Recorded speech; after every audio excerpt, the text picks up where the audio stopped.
भगवान श्री राम अपने भाई लक्ष्मण के साथ अपनी प्राणप्रिया जनक द्वारा चिंता करते हुए प्रवर्षण पर्वत पर वर्षा के दिन व्यतीत करने लगे और कपिराज सुग्रीव धन संपत्ति राज्य एवं अपनी पत्नी रोमा के साथ अनित्य सुंदरी तारा को भी प्राप्त कर अत्यंत प्रमुदित थे।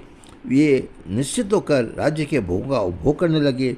वे राज्य सुख में इतने तन्मय हो गए कि उन्हें अपने परम मितेशी सानुज से रघुनाथ जी मैत्री का उनका उपकार भूल तथा उनके प्रति अपना दायित्व ध्यान भी नहीं रहा। किंतु पवनपुत्र महान शास्त्र के निश्चित सिद्धांत को जानने वाले थे। कर्तव्य का उन्हें यथार्थ ज्ञान था। वार्तालाप की कला में सपटू से हनुमान जी सदा सजग और सावधान रहते थे। परम बुद्धिमान सचिव थे। उन्हें भगवान श्री राम का ध्यान प्रतिक्षण बना लेता था। जगदम्बा जानकी पता लगाने के लिए वे अत्यधिक व्यग्र थे। जब हनुमान जी ने देखा कि आकाश स्वच्छ हो गया है, नदियों में निर्मल जल बहने लगा है, मार्ग यात्रा के योग्य हो गया है, किंतु वानरराज सुग्रीव अपना प्रयोजन सिद्ध हो जाने पर धर्म और अर्थ के संग्रह में सुदासीन हो चले हैं और ये अभिलिखित मनोरथों का प्राप्त कर स्वेच्छाचारी हो रहे हैं, तो उन्होंने सुग्रीव को समीप जाकर सत्य और प्रिय और हितप्रद वचन कहे। राजन, हमारे राज्य का यह सब प्राप्त कर लिया है तथा कुल परंपरा से आई हुई लक्ष्मी को भी बढ़ाया है, किंतु अभी मित्रों को अपनाने का कार्य शेष रह गया है। उसे आपने इस समय पूर्ण करना चाहिए। आप सदाचार संपन्न और नित्य सनातन धर्म के मार्ग पर स्थित है, अतः मित्र के कार्य को सफल बनाने के लिए जो प्रतिज्ञा की है उसे हेतुचित रूप से पूर्ण करिए। शत्रु दमन भगवान श्री राम हमारे स्वर्द हैं, उनके कार्य का समय व्यतीत होता जा रहा है, अतः विधेय कुमारी सीता की खोज आरंभ कर देनी चाहिए। राजन, परम बुद्धिमान श्री राम समय पर ज्ञान रखते हैं और उन्हें अपने कार्य की सिद्धि के लिए जल्दी ही लगी हुई है और वे भी आपके अधीन बने हुए हैं। संकोच बस आपसे नहीं कहते हैं, मेरे कार्य का समय बीत रहा है, यदि हम लोग रामचंद्र जी पर कहने के पहले ही कार्य प्रारंभ कर दें तो समय बीता हुआ नहीं जाना चाहेगा, किंतु यदि उन्हें इसके लिए प्रेरणा करनी पड़ी तो ये समझना जाएगा कि हमने समय बिता दिया, उनके कार्य में बहुत विलम्ब कर दिया है। वानर और भालू समुदाय के साथ स्वामी सुग्रीव आप शक्तिमान और अत्यंत पराक्रमी हैं, फिर भी दशरथ नंदन श्री राम का प्रिय कार्य करने के लिए वानरों को आगे देने में विलम्ब क्यों करते हो? श्री रघुनाथ जी को आपके लिए बाली की प्राणनाथ लेने की में हिचक नहीं हुई। वे आपका बहुत बड़ा प्रिय कार्य कर चुके हैं, अतः अब हम लोग उनकी पत्नी विदेह कुमारी सीता का हम इस भूतल पर आकाश में भी पता लगाएं। देवता, दानव, गंधर्व, असुर, मरुदगण तथा यक्ष भी श्री राम को भय नहीं पहुंचा सकते, फिर राक्षसों के तो विलास ही क्या है। वानरराज जैसे शक्तिशाली तो पहले ही उपकार करने वाले भगवान श्री राम का प्रिय कार्य आपको अपनी सारी शक्ति लगाकर करना चाहिए। सत्य गुण संपन्न वानरराज सुग्रीव श्री राम के कार्य में विलम्ब हो जाने के कारण भयग्रस्त हो गए।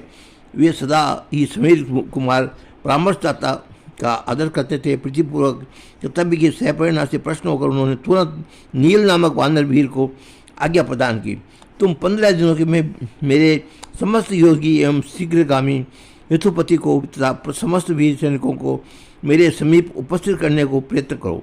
वे मेरा सुनिश्चित निर्णय करेंगे और इसी अवधि में वहाँ पर पहुँचने वाले वीर वानर अपने प्राणों से हाथ धोना पड़ेगा। उधर वर्षा के उपरांत शरद का आगमन हो जाने पर श्री सुग्रीव को निष्क्रिय समझकर भगवान श्री राम ने क्षुब्ध होकर अपने अनुज से कहा, भाई लक्ष्मण, वानरराज सुग्रीव को सीता की खोज का समय निश्चित कर दिया था, किंतु अपना स्वार्थ हो जाने पर दुर्बुद्धि वानर मेरी उपेक्षा कर रहा है। वो मुझे राज्य भ्रष्ट, दीन, अनाथ और शरणागत समझकर मेरा तिरस्कार कर रहा है। अतः तुम जाकर शपथ शब्दों में उससे कह दो, जो बल पराक्रम से संपन्न हुआ तथा पहले ही उसका करने वाले यथार्थी पुरुषों को प्रतिज्ञापूर्वक आशा देकर पीछे तोड़ देता है, तो संसार में सभी पुरुषों के नीच होता है।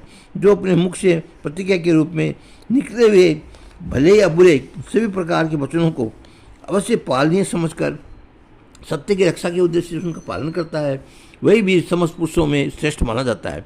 भगवान श्री राम ने दुखी हृदय से अपने अनुज से आगे का उस दुरात्मा से कह दो, मेरे शर से मारा गया, बाली जिस मार्ग से गया वही मार्ग बंद नहीं हुआ है। उसमें तो अकेले बाली को ही मैंने मारा था, किंतु यदि तुमने अपने वचन का पालन नहीं किया तो मैं तुम्हें भी बंधुओं के सहित काल के हवाले कर दूंगा। अपने ज्येष्ठ भाई श्री राम के वचन सुनते ही सुमित्रानंद द्रोध में भर गए। उन्होंने प्रभु के चरणों में प्रणाम किया और निवेदन किया। विषय भोग में आसक्त बुद्धिहीन वानर ने अग्निदेव की साक्षी में मैत्री स्थापित की थी, किंतु स्वार्थ सिद्ध हो जाने पर उसकी नीयत बदल गई। मैं मिथ्यावादी सुग्रीव को अभी मारकर अंगद को राज्याभिषेक करता हूँ। अब वे ही राजा होकर वानर वीरों का द्वारा सीता देवी का पता लगाएंगे। धनुष बाण हाथ में लेकर खुद लक्ष्मण को सुग्रीव वध के लिए प्रस्थान करते देखकर अत्यंत वीर धीर एवं गंभीर मर्यादा पुरुषोत्तम श्री राम ने उन्हें समझाते हुए कहा, लक्ष्मण, तुम्हारे जैसे श्रेष्ठ और वीर पुरुष को मित्र वध का निषेध कर्म करना उचित नहीं है। जो तुम विवेक से द्वारा अपने क्रोध को मार देना और वीर समस्तों को श्रेष्ठ है। वत्स, सुग्रीव मेरा मित्र है, तुम उसे मारना मत। केवल ये समझाकर तू ही बाली के समान मारा जाएगा। उसे डराना और शीघ्र ही उसका उत्तर लेकर आ जाना। जैसी आज्ञा। इक्ष्वाकु वंश में श्री सिंह वीरवर श्री सुमित्रानंद ने श्री राम के चरणों में प्रणाम किया और अपने भयंकर धनुष बाण के साथ हाथ में लिए हुए किष्किंधा के द्वार चढ़ पड़े। उस समय क्रोध के कारण उनकी आकृति अत्यंत भयावह हो गई थी। उनके अधर फड़क रहे थे। लक्ष्मण अत्यधिक रोष के कारण मार्ग के वृक्षों को गिराते और पर्वत शिखरों को उठा उठाकर दूर फेंकते जा रहे थे। उस समय प्रत्यक्ष काल के प्रतीत हो रहे थे। किष्किंधा के समीप पहुंचकर श्री रामानुज के धनुष की पतंग की अचरा भयंकर टंकार की। उसमें कुछ सामान्य वीर नगर के परकोटे में हाथ में पत्थर और वृक्ष लेकर किलकारी मारने लगे। कुपित लक्ष्मण ने क्रोधाग्नि के जैसे घृतावती पड़ गई। प्रज्वलित प्रजनली तुल्य लक्ष्मण ने अपने विशाल धनुष पर भयानक बाण चढ़ाए था कि किष्किंधा के समस्त बानर वीर कांप उठे। लक्ष्मण किष्किंधा पर मूलोच्छेदन करने के लिए प्रस्तुत हो गए थे। नगरवासियों ने अत्यधिक आकुल देख युवराज अंगद ने लक्ष्मण जी के समीप पहुंचकर अत्यंत आदरपूर्वक उनके चरणों में शीश झुकाया। उनको देखते अत्यंत भ्रात वक्त लक्ष्मण का सोच शांत हो गया। उन्होंने युवराज को अपने हृदय से लगाकर, वत्स, तुम यथाशीघ्र सुग्रीव के समीप जाकर कहो कि राघवेंद्र तुम पर कुपित है और लोग उन्हीं की प्रेरणा से मैं आया हूँ। बहुत अच्छा। अंगद ने विनम्रता के साथ हाथ जोड़कर विदा ली और सुग्रीव के पास पहुँचे। अंगद और श्री लक्ष्मण की रोष की बात ज्ञात होते ही सुग्रीव व्याकुल हो गया और उन्होंने तत्काल श्री रामानुज के अनुकूल बनाने के लिए पवन पुत्र को भेजा। हनुमान जी श्री लक्ष्मण से जाकर उनके चरणों में भक्तिपूर्वक प्रणाम किया और फिर उन्होंने अत्यंत विनयपूर्वक कहा, हे महाभाग वीरवर, निसंग होकर आइए, ये घर आपका ही है। इसमें पधार कर राज महिषियों का महाराज सुग्रीव से मिलिए। फिर आपकी जो आज्ञा होगी वही हम करेंगे। पवन पुत्र हनुमान जी अत्यंत भक्तिपूर्वक श्री रामानुज का कर कमल पकड़कर उन्हें नगर के बीच में राज सदन में ले गए।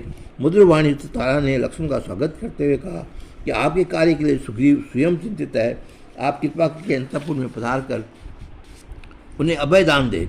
अंतपुर में भयभीत सुग्रीव ने अपनी पत्नी रुमा सहित लक्ष्मण जी के चरणों में प्रणाम किया।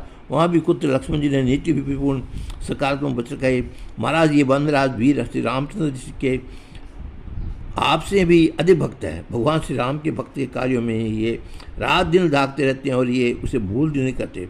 प्रभु देखिए, करोड़ों वानर इसलिए सब ओर आ रहे हैं। ये सब शीघ्र ही सीता जी का खोज करके के लिए जाएंगे और महाराज सुग्रीव श्री रामचंद्र जी का सब कार्य सब प्रकार से सिद्ध करेंगे। तदंतर वानरराज सुग्रीव ने सुमित्रा कुमार के चरणों में प्रणाम कर अत्यंत विनीत वाणी में कहा, प्रभु, मैं आपका श्री रामचंद्र जी का दास हूँ। उन्होंने मेरे ही प्राणों की रक्षा की है। ये धन है, वैभव है, ये राजा जी, सब कुछ उन्हीं का है। ये प्रभु ही तो स्वयं त्रिभुवन का परास्त कर सकते हैं। मैं तो उनके कार्य में सहायक मात्र होऊंगा। मैं विषयी पामर पशु सर्वथा अपराध आपका हूँ, अतएव आप मेरा अपराध क्षमा करें। सुग्रीव की इस प्रार्थना सुनते ही सुमित्रानंद ने उनके भुजा पकड़कर उनके हृदय से लगा लिया और प्रेम पूर्वक उनसे कहा, महात्मा, मैंने भी प्रणय को बस आपको जो कुछ कहा है उसका विचार मत कीजिए। भगवान श्री राम और अरण्य की एकांकी है और श्री सीता जी की वियोग में व्याकुल हो रहे हैं। अतएव अब शीघ्र उनके समीप चला जाइए। हाँ, अवश्य चला जाइए। सुग्रीव ने आद्या अर्घ आदि से लक्ष्मण जी का पूजा की और फिर उनके साथ वह स्वयं रथ में बैठकर सुग्रीव के साथ अंगद, नील और पवन पुत्र आदि मुख्य वानर भी सभी श्री रघुनाथ जी के समीप गए। उसमें भेरी द्रंग आदि नाना प्रकार से बांटने लगे।